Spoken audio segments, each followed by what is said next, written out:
Kisah diawali dengan memperlihatkan seorang pembuat komik webtoon bernama Jung Ji-wo. Ini babangusnya datang ke sebuah gedung apartemen tua yang bernama Guangli Mansion demi mendapatkan sebuah ide cerita untuk komiknya.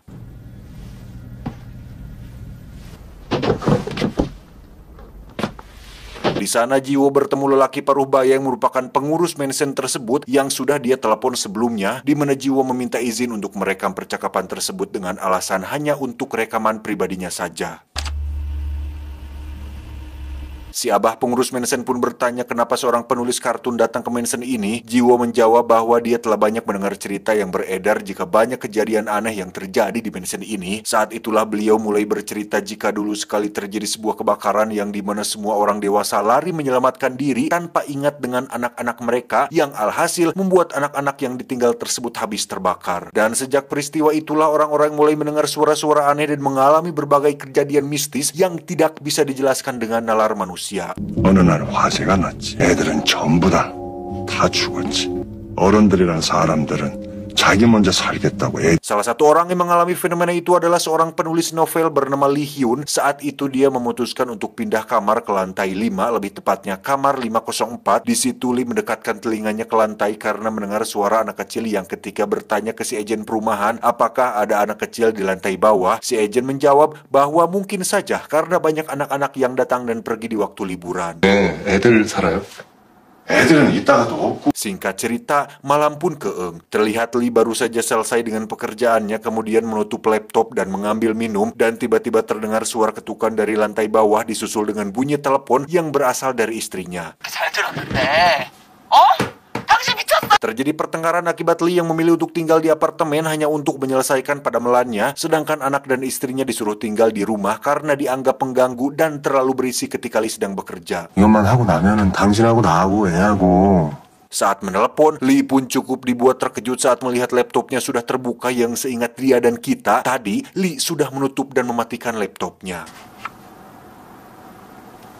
Keesokan paginya Lee datang ke apotek untuk membeli obat sakit kepala, yang di situ ada seorang apoteker bernama Sun Hwa, kita panggil saja Yuli supaya lebih mudah mengingatnya. Saat itulah muncul seorang pemuda bernama Tae Hyun datang untuk membeli pembersih jamur, namun karena di sana tidak menjual pembersih, Tae Hyun pun langsung pergi dari sana. 아니, 저기 전도... Lee pun kembali ke apartemen kemudian membuka laptopnya untuk melanjutkan tulisannya. Namun karena dia sedang halap-hap, Lee pun mengambil air minum dan ketika kembali ke meja, laptopnya sudah tidak ada di sana. Dan... ya, Lee pun mendengar suara anak kecil disusul dengan pintu kamar belakang yang terbuka sendiri, yang di situ terdapat satu sepatu anak kecil yang kemungkinan ada anak kecil yang masuk dan mengambil laptopnya. Dan tiba-tiba...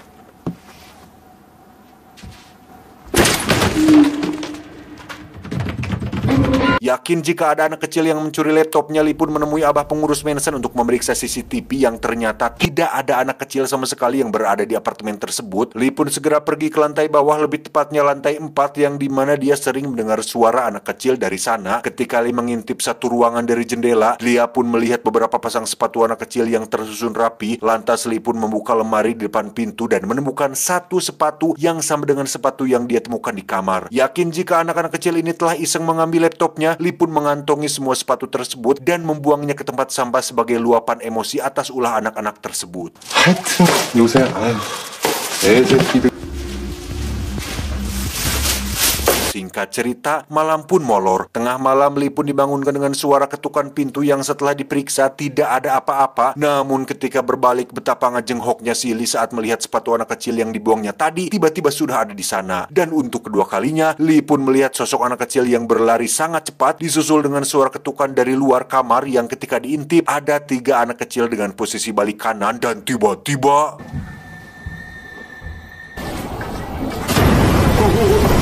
ya, Lee pun terjatuh ke lantai penuh dengan sepatu anak-anak dan... selesai dengan cerita Lee si penulis, si abah pun melanjutkan kisah kedua tentang seorang apoteker bernama Yuli yang sempat kita lihat tadi, yang ternyata Yuli juga adalah salah satu penghuni kamar di apartemen Guangli ini. 살고 있었네. 아주 아름답고 수수한 여자였지. Yuli sendiri tinggal di kamar 907. Pagi itu dia baru saja selesai adus sambil mendengar sebuah berita yang mengabarkan tentang seorang pria yang telah membunuh istri dan putrinya yang masih berusia 9 tahun dan telah melarikan diri dari tempat kejadian.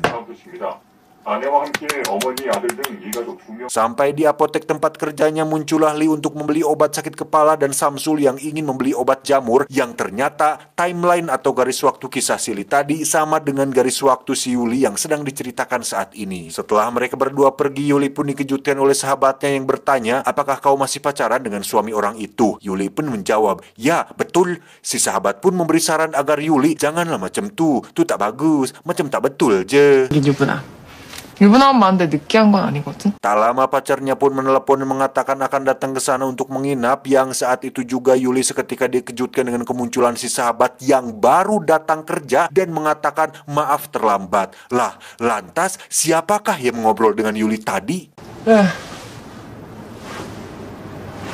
Setelah menunggu beberapa jam, Yuli pun senang karena akhirnya sang pacar alias suami orang akhirnya tiba di sana walau dengan kondisi basah kuyup. Ketika ditanya apa yang terjadi, si pacar pun menjawab bahwa istrinya sudah tahu tentang perselingkuhan mereka berdua, di mana Yuli justru berkata, wah bagus dong, langsung ceraikan saja dan mulai kehidupan baru dengan diriku. Si pacar sendiri meminta izin untuk tinggal di sini sementara, dan apabila ada yang bertanya tentang dirinya, jawab saja tidak tahu. Ketika sudah tidur, Yuli pun dibangunkan dengan suara air di kamar mandi. Sempat menuel pacarnya tapi terlalu kebluk untuk dibangunkan. Yuli pun pergi memeriksa kamar mandi, yang di situ dia melihat bayangan seseorang di dalam sana, yang setelah diperiksa tidak ada siapa-siapa kecuali radio yang sedang menyala.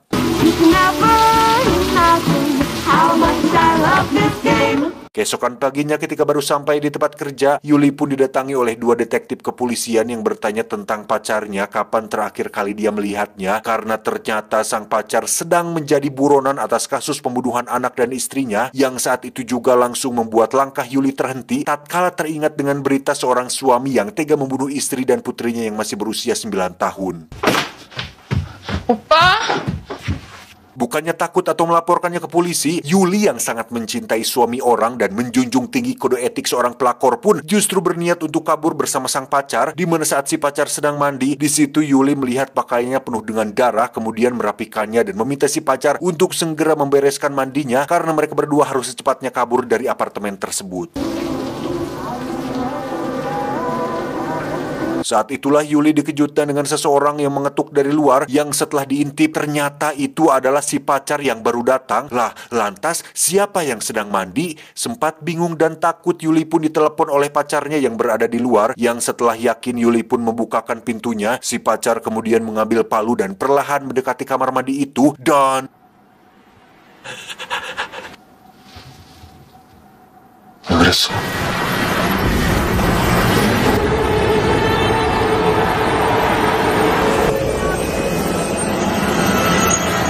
Entah apa yang terjadi selanjutnya kepada si Yuli ini, tapi setelah mendengar cerita tersebut, Jiwo pun mendatangi kantor si agen perumahan yang sempat tinggal di Guangli Mansion juga. Saat itu kantor kosong sehingga Jiwo mencoba meneleponnya, yang ternyata si agen sedang bersembunyi di kolong meja.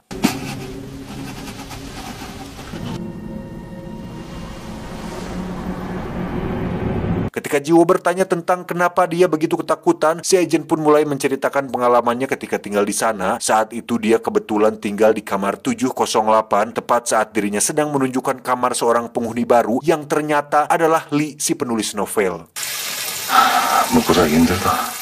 Si agen pun pulang ke kamarnya di lantai 7. Dia makan sambil bercerita tentang kegiatannya hari ini. Sekilas kita akan mengira jika si agen sedang mengobrol dengan istri, teman, atau mungkin keluarganya. Tapi ternyata dia sedang mengobrol dengan sebuah boneka perempuan yang dianggapnya sebagai pacar.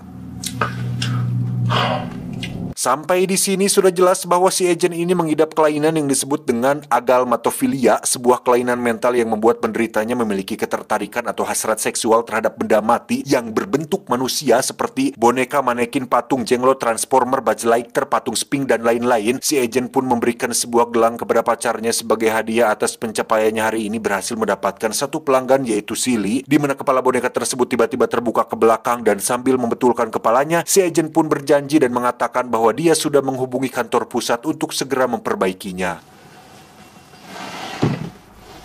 Ketika sedang tidur di samping pacarnya, si Ejen pun mendengar suara air di wastafel yang ketika dicek, dia melihat air meluap dan tergenang. Kemudian saat tangannya dimasukkan, si Ejen menemukan sebuah tali dari sebuah tas yang seingatnya, tas tersebut diletakkan di atas meja. Keesokan paginya, si Ejen memanggil tukang ledeng di mana si tukang menemukan tumpukan rambut di saluran air yang rambut itulah penyebab wastafelsnya mampet. Si Ejen pun mulai mencari data penghuni kamar sebelumnya untuk bertanya kenapa rambut bisa sampai masuk ke dalam wastafel, di mana saat si Ejen sudah terhubung dengannya, si Ejen hanya mendengar suara air meluap dan suara-suara aneh yang tidak jelas. 여보세요?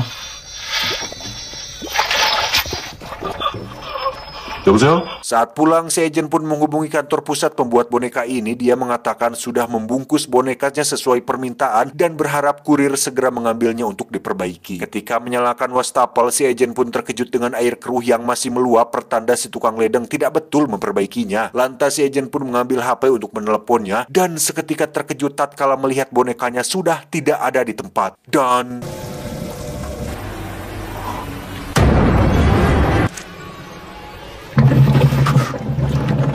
keesokannya, si rekan kerja mengatakan jika dulu ada seorang anak SMA yang mati di Guangli Mansion, dan tidak hanya itu saja, dia mendengar desas-desus kabar bahwa sudah banyak orang yang mati di sana. Dahulu, Guangli Mansion adalah sebuah tempat peribadatan yang pengikutnya percaya jika ketua mereka mati karena bunuh diri. Ya mungkin semacam sekte lah, sekte sesat gitu. 거기 종교 시설물이었다는 거.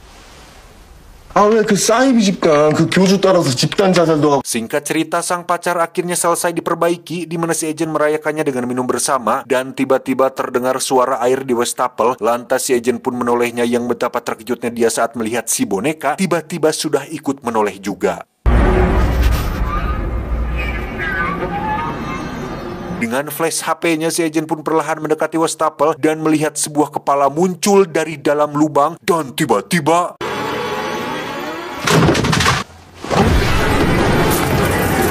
si Ejen pun segera masuk ke kamar dan mengunci pintu. Lampu tiba-tiba mati dan dia menyalakan korek untuk melihat keadaan sekitar. Dan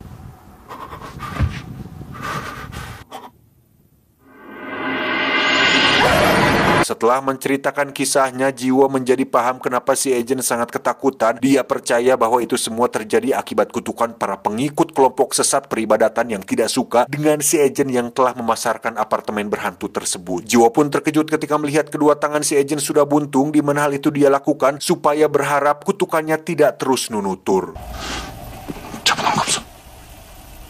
Setelah berhasil mendapatkan 3 cerita dari tempat yang sama, Jiwo pun menemui kepala penerbit untuk memperlihatkan karyanya dari cerita horor Guangli Mansion, di mana karya terbarunya mendapat apresiasi dan respon yang baik. Namun si kepala penerbit mengatakan ceritanya terlalu pendek sehingga Jiwo diharuskan untuk membuat ceritanya lebih panjang, yang berarti Jiwo harus kembali ke sana dan mendapatkan cerita yang lain. 좀 짧아. 왜 시리즈물로 가는 거야? Ketika sudah berberangkas dan akan pergi, si pacar pun meminta Jiwo untuk libur sehari saja karena hari ini adalah hari ulang tahunnya. Namun Jiwo memaksa untuk tetap pergi karena karyanya ini sangat penting sekali baginya. Jiwo pun kembali menemui si abah pengurus mansion dan memintanya untuk menceritakan kisah lain. Sempat menolak karena tidak ada lagi kisah untuk diceritakan. Si abah pun seketika berubah pikiran ketika uang sudah berbicara. 돈들이 6층에 써 있었던 일이네. Cerita sendiri akan berkisah tentang seorang pemuda bernama Taehyun yang ternyata adalah orang yang sempat pergi ke apotek untuk membeli pembersih jamur. Taehyun baru saja tiba di Korea setelah belajar dari luar negeri. Dia tidak tahu harus pergi kemana sehingga dirinya teringat dengan teman masa kecilnya yang kebetulan tinggal di apartemen ini dan memintanya untuk tinggal di sana sementara waktu. 태연아! 재석아. Kamar 604 tempat si teman tinggal kondisinya sangat tidak layak, kotor dan jamur yang memenuhi dinding. Inilah bebenguk Jaesu, teman semasa kecilnya. Jaesu langsung menyuguhkan hidangan selamat datang, di mana Taehyun melihat bintik-bintik di wajah Jaesu, pertanda bahwa dia bukan orang yang bersih. 뭐 없는 거 아니야?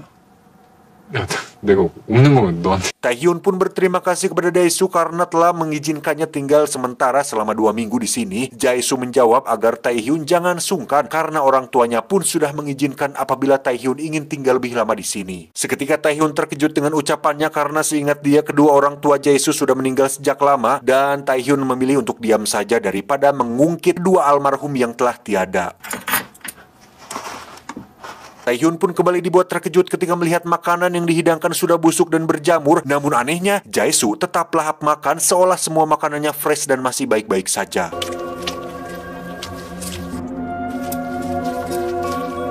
Keesokan paginya, Jae-soo terlihat sedang bersih-bersih. Dia mengatakan akan berangkat kerja dan pulang tengah malam, sehingga Taehyun disuruh untuk anggap saja rumah sendiri dan makan saja semua yang ada di kulkas. Ketika Jae-soo sudah berangkat, Taehyun langsung mengambil sereal dari kulkas dan menuangkan susu yang ternyata sudah basi. Kesal dengan semua kekotoran dan kebusukan di kamar ini, Taehyun pun pergi ke apotek untuk membeli pembersih jamur yang ternyata kisah ini berlangsung di waktu yang sama dengan kisah-kisah yang sebelumnya. 2,600원입니다.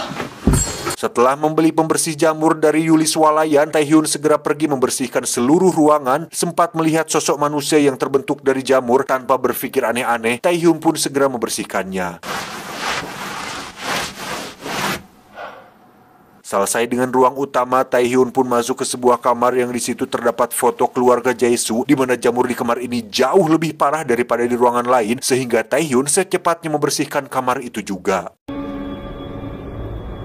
Ketika Jae-soo pulang, betapa terkejutnya dia dengan kondisi kamarnya yang sudah bersih tanpa jamur. Namun bukannya berterima kasih, Jae-soo justru marah besar kepada Taehyun yang telah membersihkan jamur-jamur di tempat tinggalnya. Yang oleh karena bingung, Taehyun pun hanya diam saja sambil berkata, "Apa salah diriku?" Tak tahan dengan semua sikap anehnya, Taehyun pun berencana untuk segera pergi dari sini saat itu juga. Di mana saat dia sudah siap, Taehyun pun tiba-tiba dikejutkan dengan pintu kamar yang terbuka sendiri. Di mana saat dia sudah masuk, betapa terkejutnya Taehyun ketika melihat jamur yang dia bersihkan tadi siang kini sudah tumbuh lagi dengan jumlah yang lebih banyak. Saat itulah dia melihat Jae-soo berbicara sambil membelakanginya, yang ketika berbalik, tiba-tiba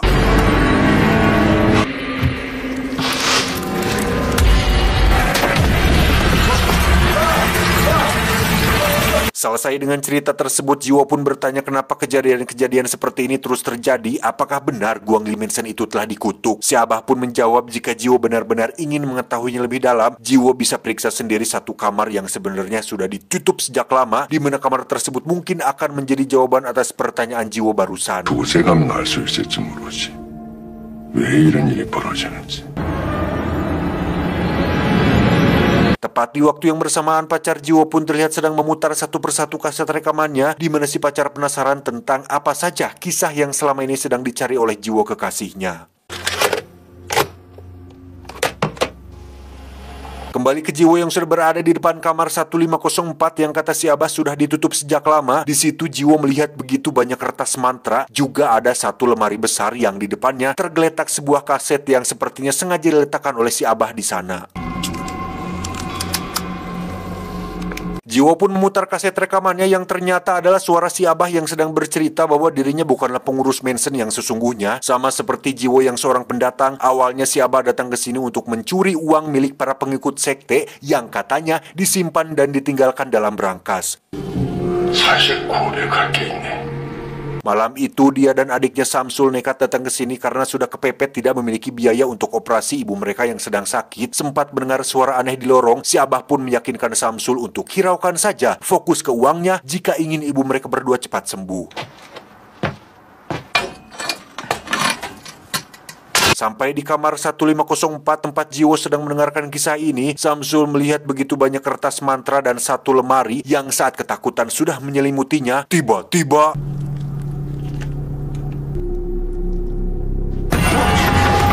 ketika si Abah muncul, Samsul langsung menceritakan apa yang dilihatnya barusan. Namun karena si Abah adalah orang yang skeptis dan hanya fokus pada tujuan, si Abah pun segera berkeliling dan melihat seonggok mayat seseorang yang kemungkinan besar adalah jasad si ketua sekte yang dikabarkan telah mati bunuh diri.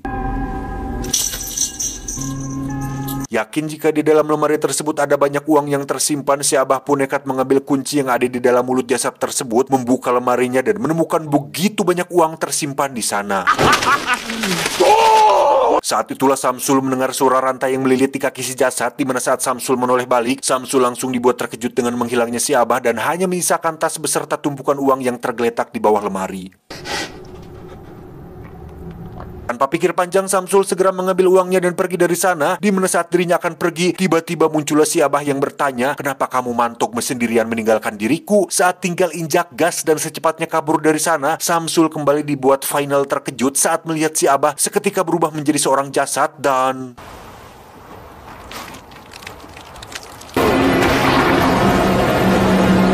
Setelah mendengar kaset rekamannya, Jiwo pun dikejutkan dengan terbukanya pintu lemari, disusul dengan suara-suara mengerikan dari dalam lemari tersebut dan muncullah bebenguk jasad itu hingga membuat Jiwo masuk terkunci di dalam lemarinya.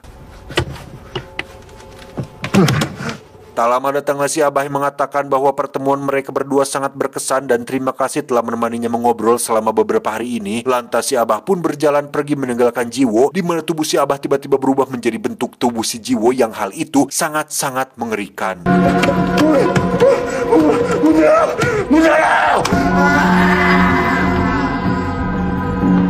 Pacar si Jiwo pun sampai di sana, lalu muncullah Jiwo palsu dengan sikap dan ekspresi aneh sehingga si pacar yang mulai curiga pun menatap penuh dengan kecurigaan, namun Jiwo palsu hanya membalasnya dengan senyuman.